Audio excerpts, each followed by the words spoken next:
Sobat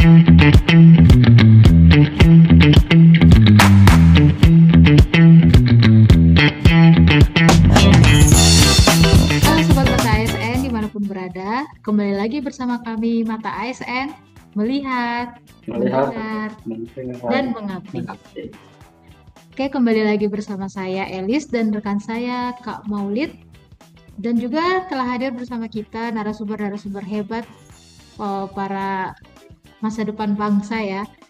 Yang pertama itu ada Bang Martin. Halo Bang Martin. Halo, Gimana Bang? Sehat Bang? sehat. Sip. Lalu ada Kak Martogi. Halo Kak. Halo. Halo. Lalu ada Bang Yuda. Halo semuanya.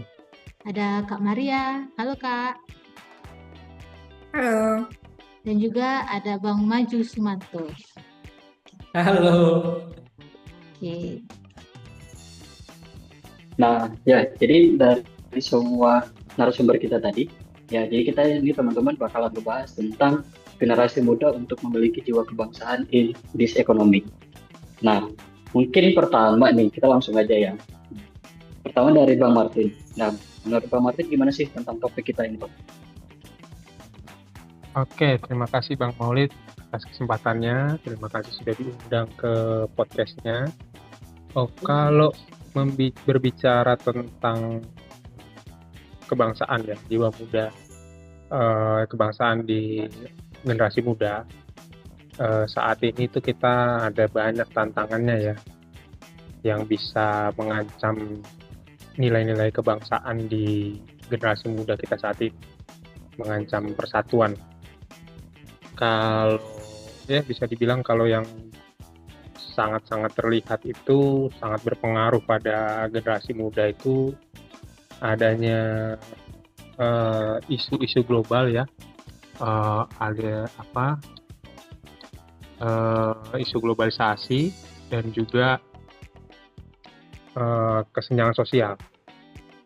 Sekarang itu seperti kita tahu di era globalisasi ini di mana persebaran informasi itu sangat cepat dan mudah diakses.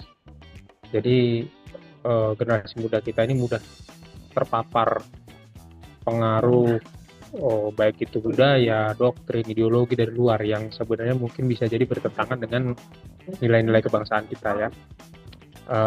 Berikutnya juga sekarang itu karena media sosial ini juga kesenjangan itu makin terlihat. Jadi banyak juga kan generasi muda kita sekarang yang mungkin lebih berhasil ya, itu mungkin flexing di media sosial, dan ini membuat kesenjangan itu makin terlihat dan bisa berdampak negatif juga untuk persatuan kita, bangsa kita, karena nanti akan ada menyebabkan gesekan karena bisa jadi ada perasaan iri atau membanding-bandingkan diri dengan orang lain gitu ya. Itu ya yang menurut saya saat ini sangat menjadi tantangan bagi generasi muda untuk menjaga nilai-nilai kebangsaan kita, begitu Bang Maul. Ya, tadi dari Bang Martin ada mention ya, berarti ada dua tuh Bang, ada tentang kesenjangan sosial, terus juga ada tentang isu pengaruh global gitu. Nah, mungkin untuk tentang kesenjangan sosial itu sendiri, nah itu kira-kira kalau di Indonesia nih, itu penyebab utamanya kenapa sih menurut Bang Martin? Oke, kalau di Indonesia ya, memang kan di Indonesia sendiri kita tahu ya bahwa sebenarnya perekonomian di Indonesia itu dikuasai hanya oleh segelintir kelompok masyarakat lah. Memang di negara berkembang seperti kita ini, kasus-kasus kesenjangan sosial ini memang umum terjadi, di mana ada kelompok-kelompok masyarakat yang kaya sekali, sedangkan sisanya atau mayoritasnya banyak juga yang masih kurang sejahtera ya, bahkan mungkin ada di bawah kalangan menengah ya, di kalangan menengah bawah lah, bahkan sampai di bawah garis kemiskinan. Nah, ini sebenarnya banyak faktor penyebabnya ya. Penyebabnya bisa jadi juga karena perbedaan kesempatan atau privilege ya. Bisa juga karena perbedaan akses pada pendidikan, perbedaan akses pada lapangan pekerjaan, dan juga perbedaan akses pada kesempatan-kesempatan baik itu bekerja maupun berusaha. Kalau menurut saya sih itu Bang yang mempengaruhi. Oke, berarti memang ada banyak faktor gitu Bang yang bisa mempengaruhi untuk ini semua. Oke, nah mungkin kita beralih nih ke Bang Baju Sumanto ya, atau kita lebih kenal dengan Bung Bawang mungkin. Nah, jadi menurut Bang Bawang nih, sebenarnya tentang kesenjangan sosial ini, apakah ada pengaruh nggak sih antara wilayah perkotaan, pedesaan, itu sebenarnya ada pengaruh ke arah sini nggak sih, menurut Bang Bawang? Oke, terima kasih kesempatannya Bung Maulid. Nah, kalau kita mau ngomongin tentang perbedaan kesenjangan karena di kota dan di desa, itu pasti kita nggak bisa pungkiri ya, itu sangat berbeda. Karena akses informasi yang di perkotaan dan di pedesaan, itu infrastrukturnya sangat jauh berbeda. Kan dimana kalau kita masuk ke perkampungan, itu informasi itu sebatas omongan mulut ke mulut kebanyakan. Karena dari kultur budaya perdesaan memang mendukung seperti itu, omongan dari mulut ke mulut. Nah, berbanding terbalik dengan yang di kota. Di kota itu akses terhadap sosial media itu kan tinggi ya, sangat tinggi. Justru omongan dari mulut ke mulut itu sangat minim. Jadi informasi yang dari sosial media itu dalam hitungan detik itu bisa diketahui oleh ratusan bahkan ribuan orang. Nah, kalau di desa kan perseorangan ya. Nah, itu sangat berpengaruh sih kalau untuk ngomongin tentang kesenjangan kalau untuk informasi. Nah, kalau kita menilik ke informasi ini, nah yang bikin rentan itu sebenarnya isu-isu hoax ya, Bro Maulid. Kenapa isu-isu hoax? Karena tantangan global kita ini untuk kebangsaan ini, kita gampang dipecah belah oleh berita-berita hoax. Di mana berita yang gampang menyebar itu, yang harusnya tujuannya positif nih, nah dimanfaatkan salah digunakan, di mana karena budaya Indonesia yang minim literasi, jadi kebanyakan orang itu cuman menangkap judulnya aja, tapi rentetan dan kejadian aslinya itu nggak sesuai realita gitu, dan dengan cepatnya disebarluaskan. Ya itu yang bikin berbahaya ini Mas, masalah globalisasi dan khususnya di informasi ini. Karena banyak kejadian-kejadian di negara maju atau negara berkembang, itu misinformasi ini sangat berbahaya karena bisa memecah belah. Seperti itu, Bung Maulid. Ya, berarti balik lagi jadinya ke arah informasi yang itu jadinya ada perbedaan gitu Bang, antara yang ditangkap di orang-orang di perkotaan dengan di pedesaan. Benar. Oke. Nah, mungkin dari Kak Martogi nih, ya dari Kak Martogi. Nah, tadi kan ada informasi tentang informasi hoax dan sebagainya.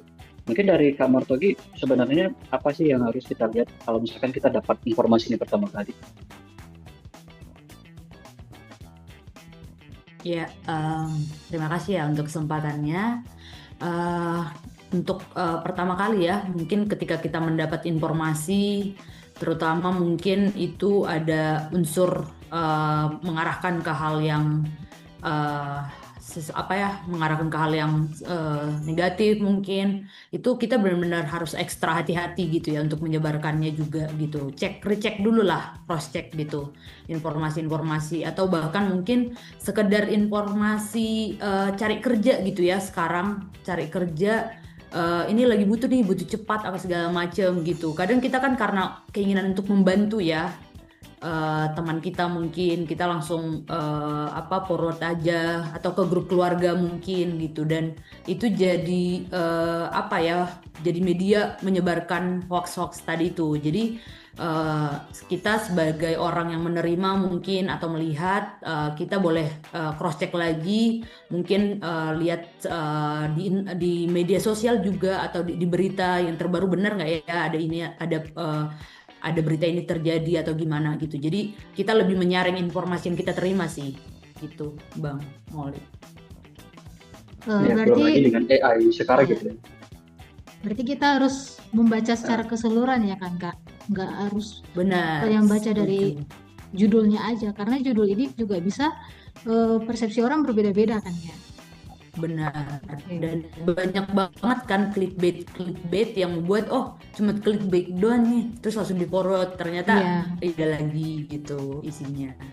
oke. Benar. Belum lagi dikirim ke grup keluarga mungkin ya. Dan itu informasi bisa beda. Iya, itu makin panjang tuh pasti ceritanya nanti ke grup keluarga, terus ke keluarga yang lain lagi gitu. Oke, selanjutnya untuk Bang Yuda, mungkin dari tentang kesenjangan sosial ini, kira-kira apa sih dampak kesenjangan sosial ini terhadap stabilitas nasional kita? Oke, thank you. Terima kasih sebelumnya. Kalau dampaknya mungkin banyak ya pastinya dan cukup luas. Kalau terkait pendidikan itu dampaknya mungkin kesenjangan terjadi di daerah terpencil itu ketinggalan lah pastikan, dampaknya menjadi mereka miss terhadap informasi, terhadap pendidikan. Sangat jauh lah gapnya. Yang di kota mereka bisa mengakses sekolah dengan mudah kan. Sedangkan yang tinggal di desa atau terpencil itu sulit sekali gitu. Bahkan kadang sekolahnya pun sedikit kan, harus jauh antar kota. Jadi sebenarnya dampaknya jadi timbul kecemburuan sosial, kebanyakan kecemburuan sosial, terus menjadi tingkat kemiskinan juga kan karena pendidikan dan juga pekerjaan yang sulit. Adanya kesenjangan tadi membuat yang miskin tadi ya katanya istilahnya yang miskin makin miskin, yang kaya makin kaya gitulah bahasanya. Mungkin itu sih dampaknya. Oke. Nah, kalau untuk langkah atau penanggulangan untuk mengurangi kesenjangan sosial ini, mungkin dari Kak Maria boleh berpendapat?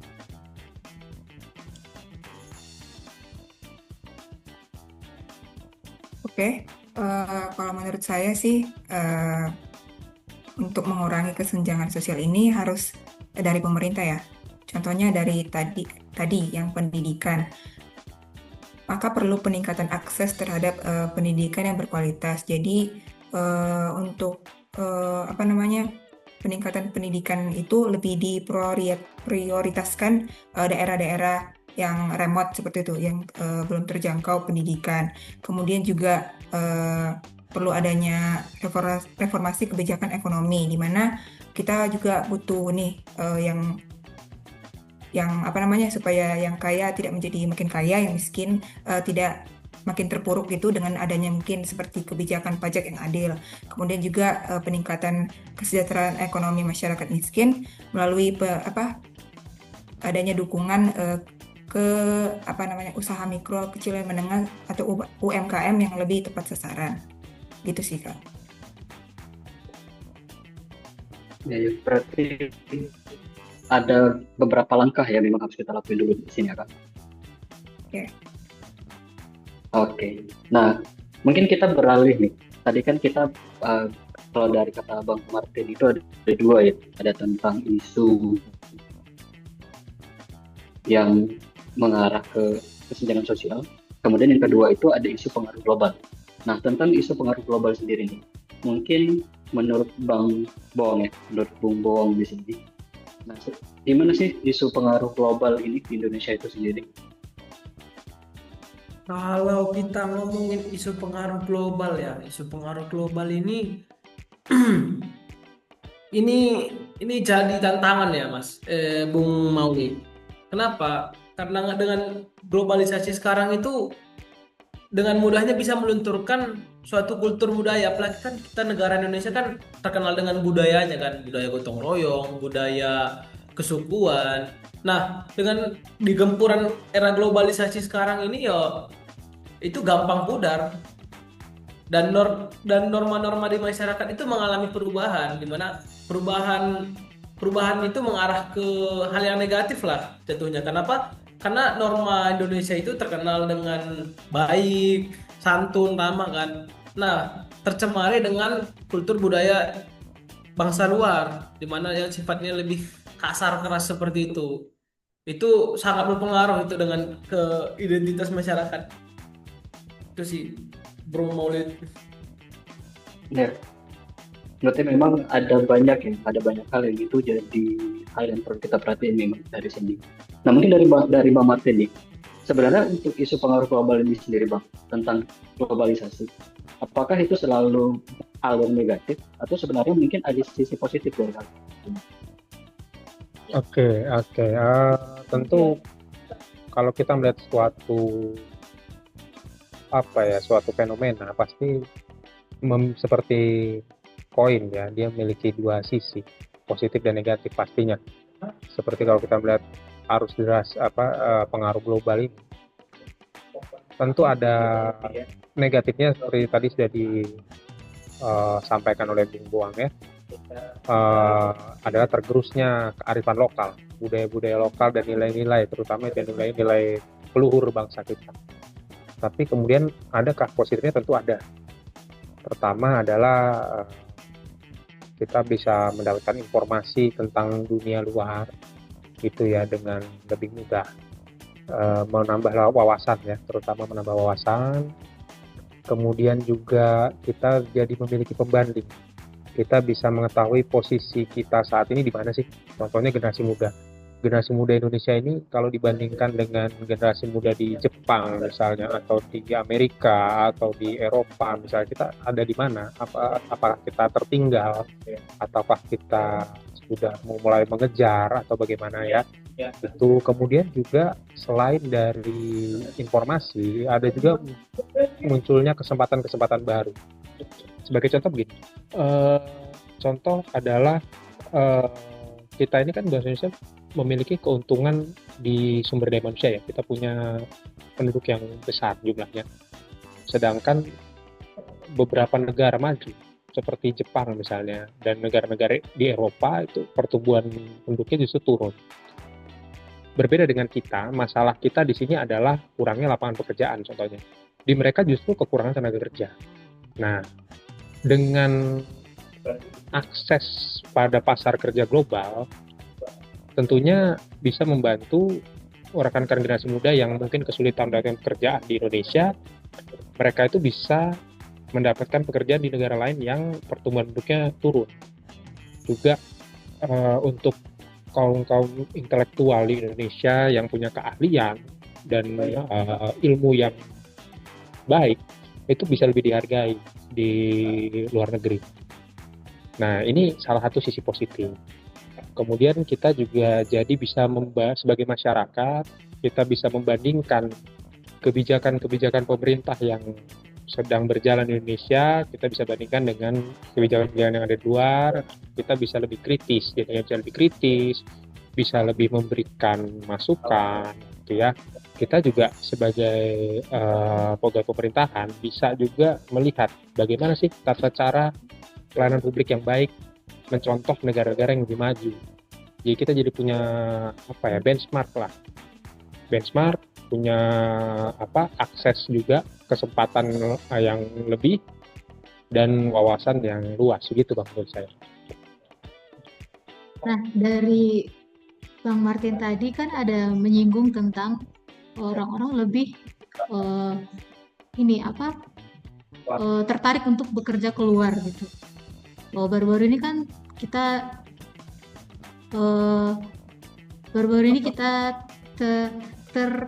viral gitu ya tentang fenomena hashtag kabur aja dulu nih.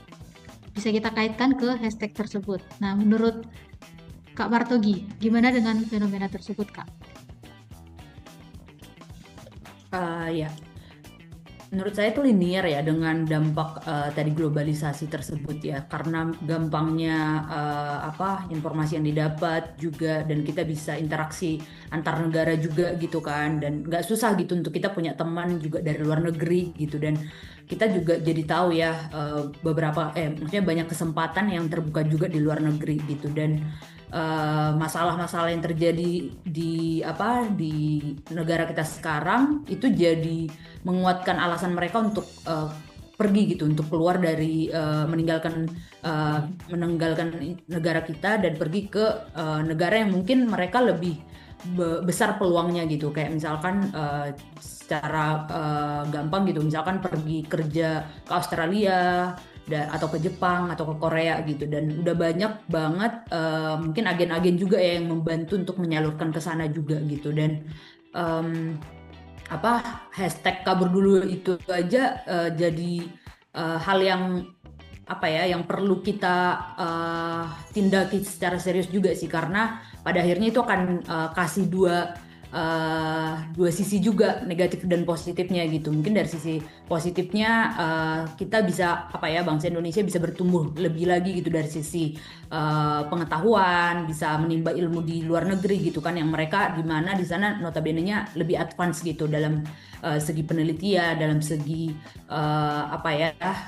pendidikannya mereka udah lebih jauh, lebih bagus gitu daripada kita. Tapi negatifnya adalah orang-orang yang pergi ke sana pun bukan orang-orang yang ini gitu, maksudnya adalah orang-orang yang punya pengetahuan yang bagus, yang pintar-pintar juga lah gitu, karena kan gak gampang juga ke luar negeri gitu kan. Jadi negatifnya adalah orang-orang yang meninggalkan negara ini pun adalah orang-orang yang dibutuhkan banget di negara ini untuk membangun negara ini gitu. Jadi ada kemirisan juga sih jika orang-orang tersebut memang memutuskan untuk tinggal di sana tapi tidak ada hati lagi untuk membangun negerinya sendiri gitu. Ya, itu. Oke. Untuk selanjutnya, apa saja yang bisa kita lakukan untuk kita agar tidak terbawa oleh arus pengaruh global ini? Mungkin dari Bang Yuda dan Kak Maria boleh berpendapat. Oke, kalau untuk supaya tidak tadi gimana tadi tentang supaya tidak tergerus terhadap global? Langkah supaya kita tidak terbawa oleh arus global ini sebagai generasi muda.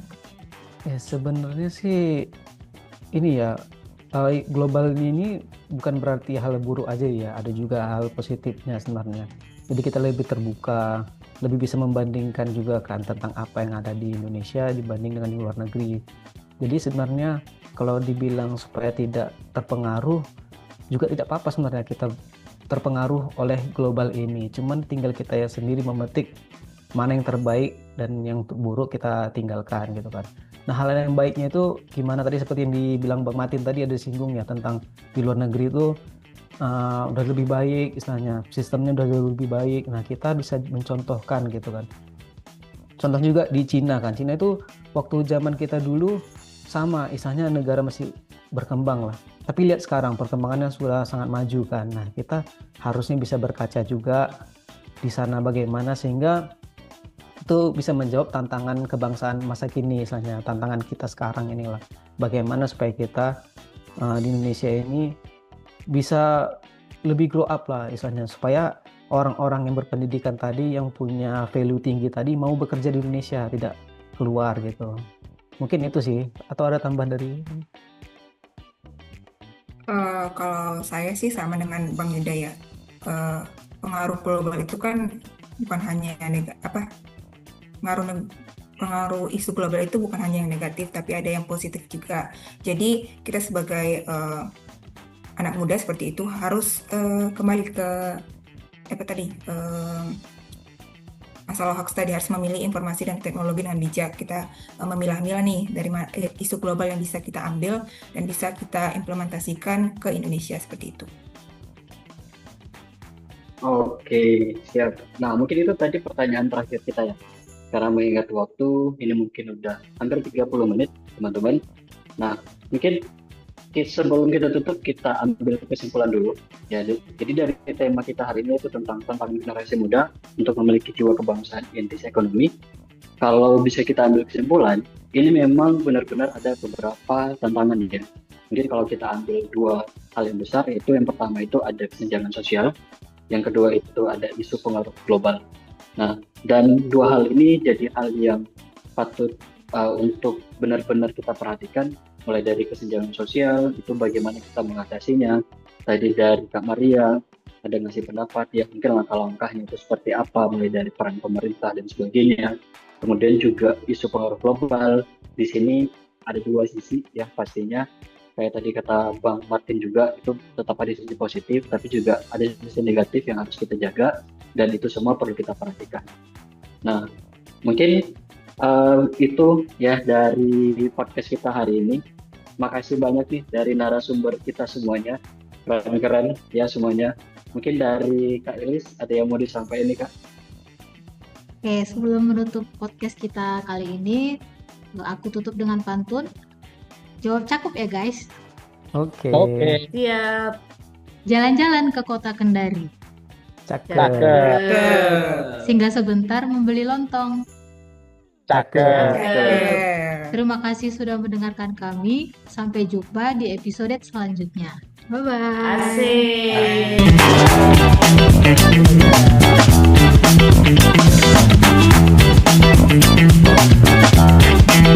Asik.